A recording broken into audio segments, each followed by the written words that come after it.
Good afternoon. This is the appeal by Money Trees Limited LLC of administrative decision prohibiting operations of a marijuana producing processing use within 100 feet of residentially zoned property. I am Commissioner Bud Blake, and I'll be presiding over today's appeal. Seated to my left is Commissioner Gary Edwards, and seated to my right is Commissioner Hutchings. Today's date is May 8th, 2017, approximately 4 p.m. in the afternoon. The Thurston County Board of Commissioners is now on the record in an appeal filed by Money Trees LLC of the hearing examiner's decision on March 9th, 2017.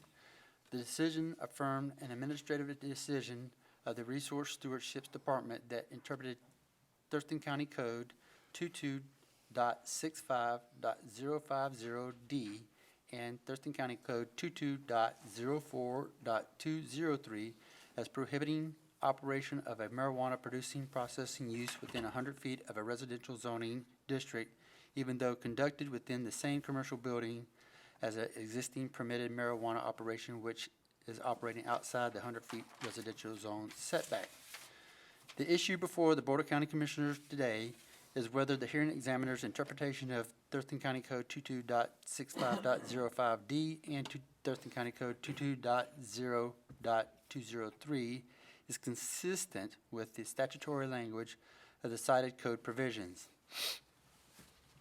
I will make a declaration for the record that I have reviewed the examiner's decision dated March 9, 2017, and the applicable evidence presented to the examiner. I have not visited the site, but I plan to visit the site before our decision is made. And I'll ask my two seatmates here in a second as far as their decision. So, with the appearance of the fairness doctrine, in a quasi-judicial appeal, the board is subject to the appearance of fairness doctrine codified in Chapter 42.36 RCW. Under this doctrine, the board members are not authorized to have ex parte communications with the parties after an appeal has been made with the board. However, if there has been ex parte communications since the appeal was filed, or communications or relationships with any of the parties that may be appeared to impact the impartiality, then the substance of the communication or relationship needs to be disclosed. In addition, each board member must be able to impartially judge this case on facts contained in the record and applicable law. At this time, I ask each commissioner to make a declaration for the record, since the appeal was filed on March 23rd, 2017. And I'll ask Commissioner Hutchings first, either A or B. B, and that is, I have read the examiner's decision dated March 9, 2017, and the applicable evidence presented to the examiner.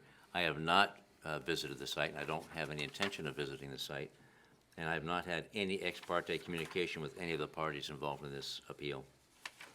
And now I'll ask Commissioner Edwards, A or B.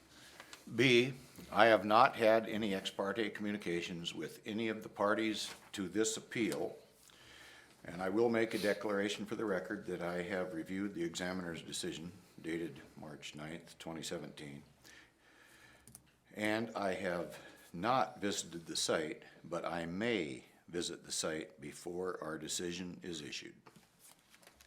And to finalize mine, I have not had any ex parte communications with any of the parties in this appeal. So to proceed forward with the oral arguments by the parties have requested the opportunity to present an oral argument.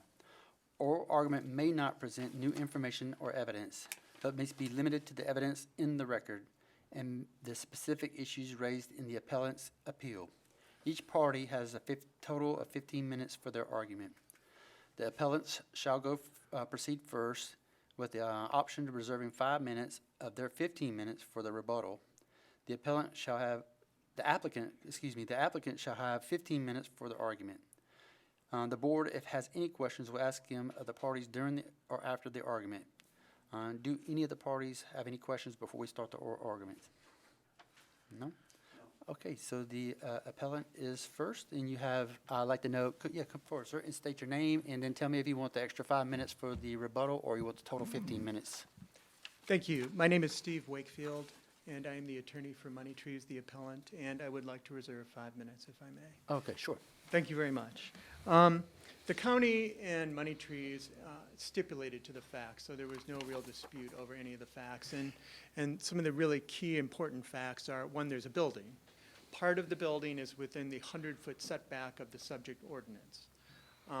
Prior to Money Trees making its application, there was already a permitted marijuana producer processor in the building that was, that had already been permitted by Thurston County.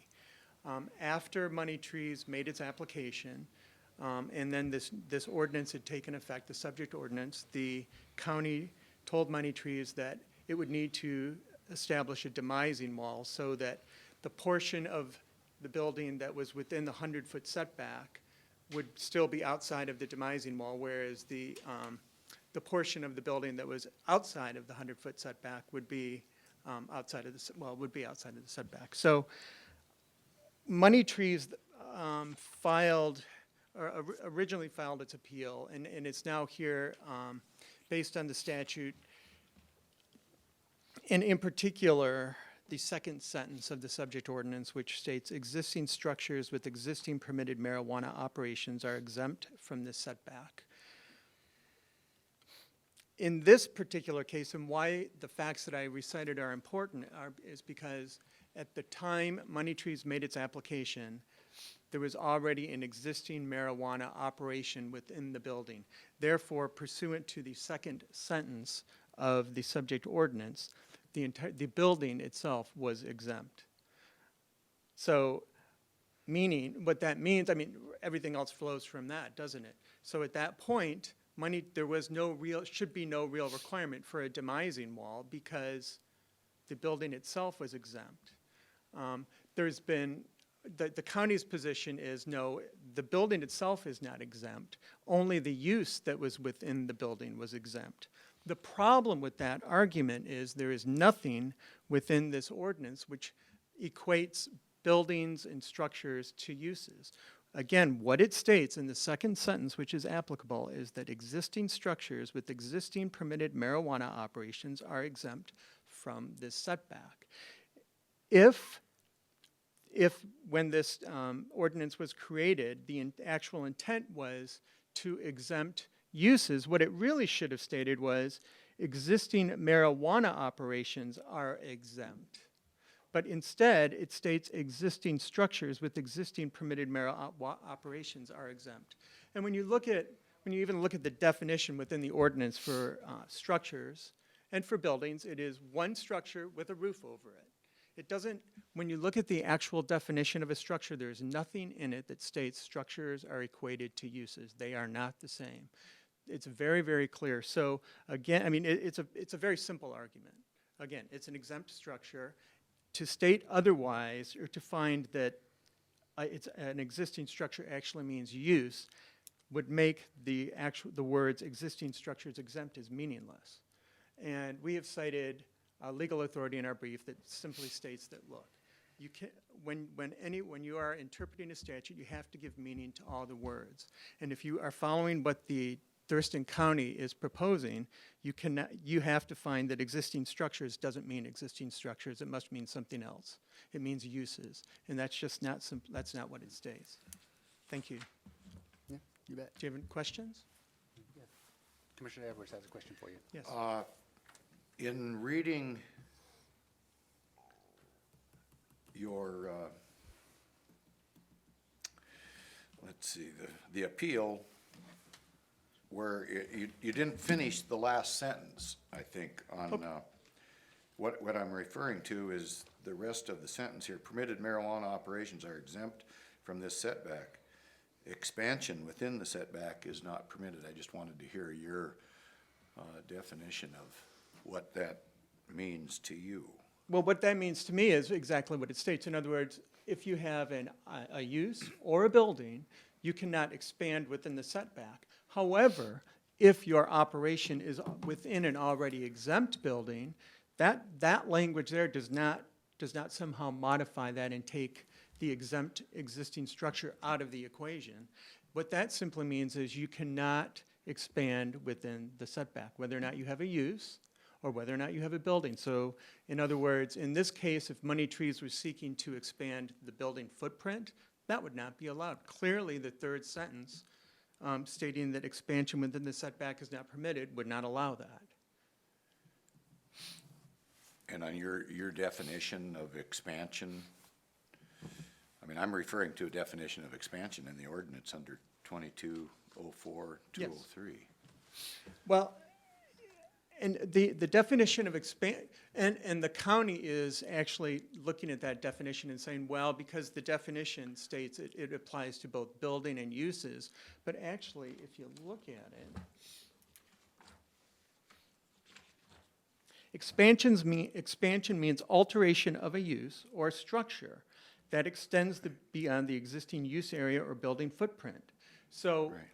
if you're reading that in the context with the ordinance, the subject ordinance that we're all arguing over, alteration of a use clearly is being discussed by beyond the existing use area, which comes later in that same sentence, whereas structure, you cannot expand upon the building footprint of a structure.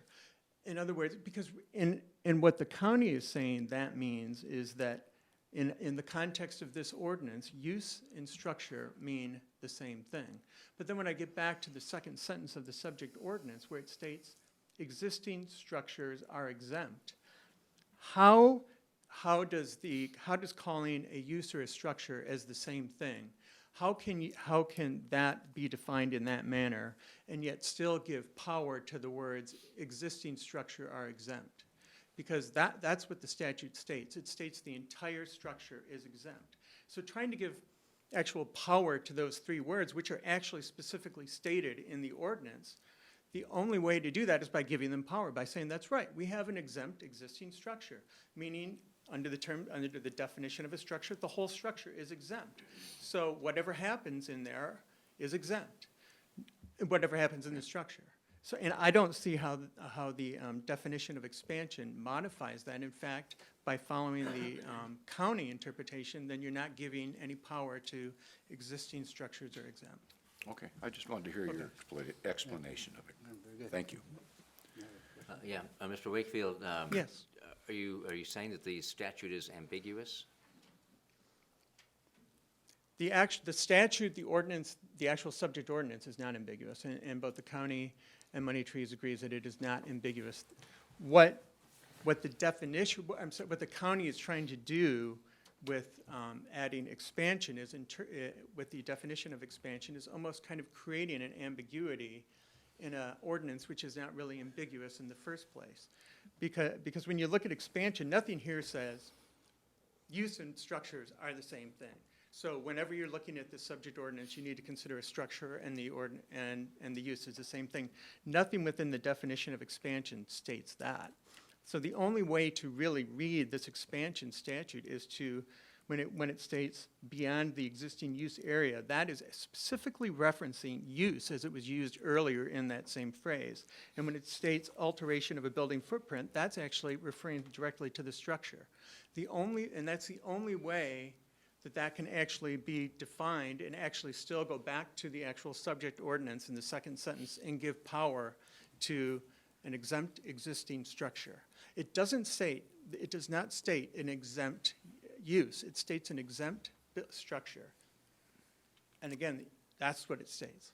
So you think the statute is unambiguous? I think that the subject ordinance is absolutely unambiguous. That's Okay. correct. I think that by creating a slightly different definition, by trying to equate structure and use under this expansion definition, I think that's sort of creeping in an ambiguity that's not otherwise there. All right, thank you, sir. Yes. I'm good, thank you. Did you have more remarks? You have some more time still left. on the clock. I'll reserve that time. if Okay, for that's the 5 minutes that's coming, okay? Yes, thank you. Sure, you bet. And now, sir, how you doing? Good afternoon, Commissioners. Rick Peters appearing on behalf of Resource Stewardship for Thurston County. Again, as with all previous cases, Thurston County doesn't have, for lack of a better term, a dog in the fight, other than I'm here to represent the department's interests in their interpretations of the county code. I asked and I had been given permission to use the dry erase board for illustrative purposes, so I would ask if I could take the microphone and move over there for a brief Is demonstration. that okay with the appellate? Okay, sure. Mhm. Thank you. You bet. Again, all the facts are stipulated. I'm simply going to give you a very basic drawing that supports what I believe is the correct position of Thurston County. What you have is a building. That's not to scale, obviously. That building actually has independent units within it. On May 10th, Thurston County adopted its interim marijuana ordinance. At that time, a marijuana producer or distributor existed in what was determined to be Unit A.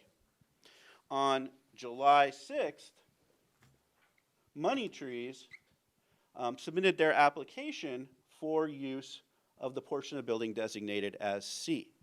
Now, the 100-foot buffer actually cuts through that portion of the building. And what Thurston County determined was, yes, you can use this building as you are seeking to use it, but you have to build a wall that blocks off a portion of the building in order to comply with the interim ordinance. And we agree with the appellants that the language is unambiguous. We disagree, obviously fundamentally, as to how that ordinance applies to this situation.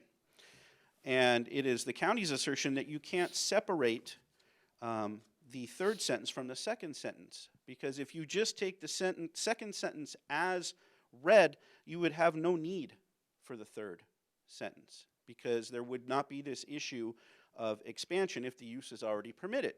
Now, in my drawing, if after or before the ordinance was adopted on May 10th, even if the operation that was in Unit A was within a buffer, which it's not, but even if it was, the second sentence exempts it from the adoption of the ordinance. And obviously the intent was to prevent existing businesses from then having to go out of business or relocate, because this is an interim process after this was adopted. And that's why we have a third sentence, which is expansion within the setback is not permitted. What Money Trees is attempting to do is expand the use within that structure into the 100-foot buffer. And I think what really makes this clear is the definition that was provided of what expansion means. Expansion means alteration of a use, which is exactly what we have here. This use is being altered. It is expanding from where it was to where it's proposed to be. And then it says, or structure, use or structure that extends beyond the existing use area or building footprint. So means alteration of a use that extends beyond the existing use area. And that's exactly what we have here. We have expansion of a use. And that's exactly what the hearing examiner grabbed onto when she made her decision. And I'll read directly from her conclusion 4. The first sentence of the provision, meaning 22-65050, establishes the residential setback standard, which applies to structures containing marijuana producers or processors, a use category. The setback is triggered by the use. The third sentence prohibits expansion into the required 100-foot setback. Per TCC 22-04-203, the term expansion includes alterations of uses and structures, use areas, and building footprints. Read together, sentences 1 through 3 of the provision prohibit expansion of the building and or the use into the required setback. The existing permitted marijuana use, which was not within the setback at the time of adoption, is prohibited from expanding into the setback. The structure, which contained a permitted marijuana use at the time of the adoption, is prohibited from expanding into the setback, and that includes the use. After May 10th, 2016, establishing an entirely new marijuana use within a portion of the building not previously occupied by the existing marijuana use is a prohibited expansion, unless the new use is confined to the portion of the building outside of the setback. That's exactly what the county was arguing. We have a brand new business. This business is in no way affiliated with the business that was already operating in that first unit. And based upon the new business applying for a permit after the adoption of the interim ordinance, they're not allowed to expand the use within that setback. They can still use Unit C, they just can't use the portion that's within the setback. And I get back to my original point. If there was no reason for the third sentence to exist, if the second sentence controls. Meaning that if existing structures with the existing permitted marijuana operations are exempt from the setback, there'd be no reason for the third. You wouldn't need any language for expanding the use because it would be exempt. But expanding the use is not permitted, and that's exactly what Money Trees is asking to do here if they're allowed to use that portion without the demising wall. Thank you. Thank you.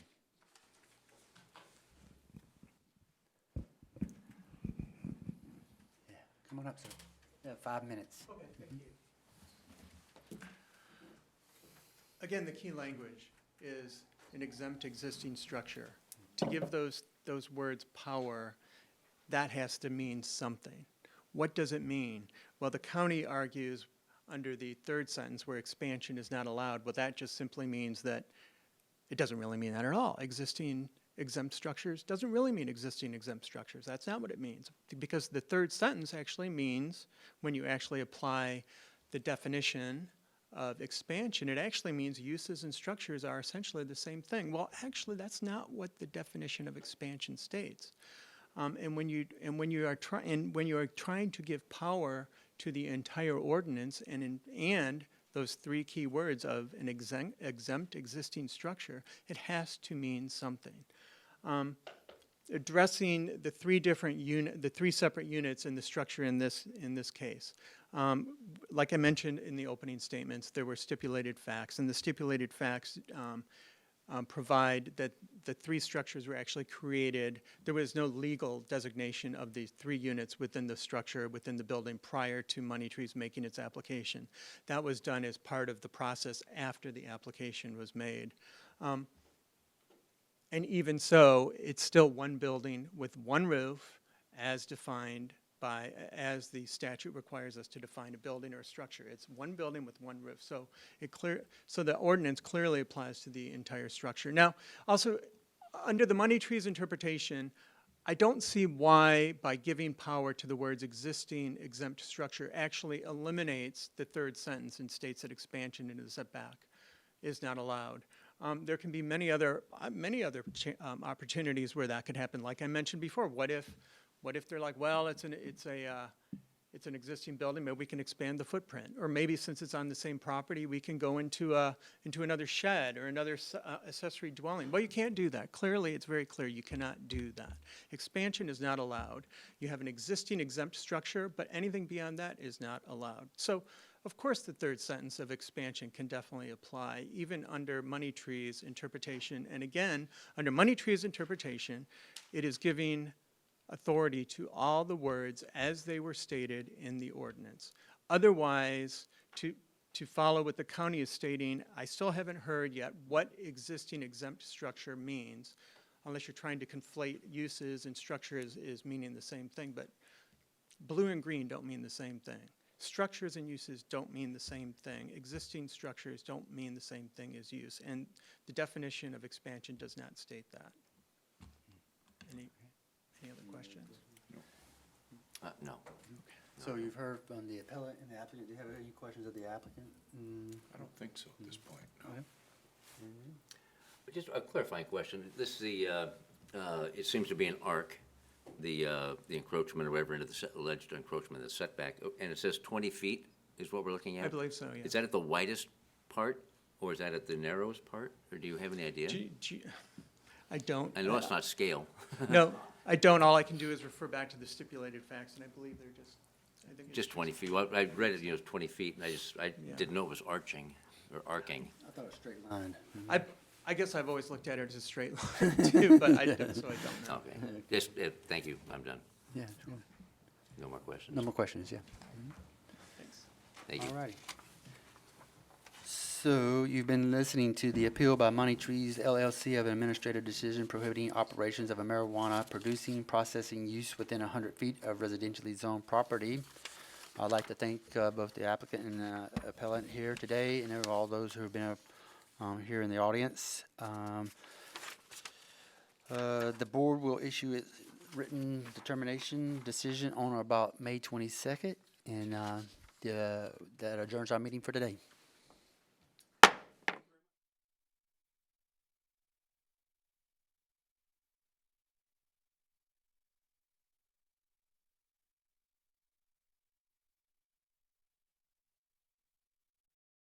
you.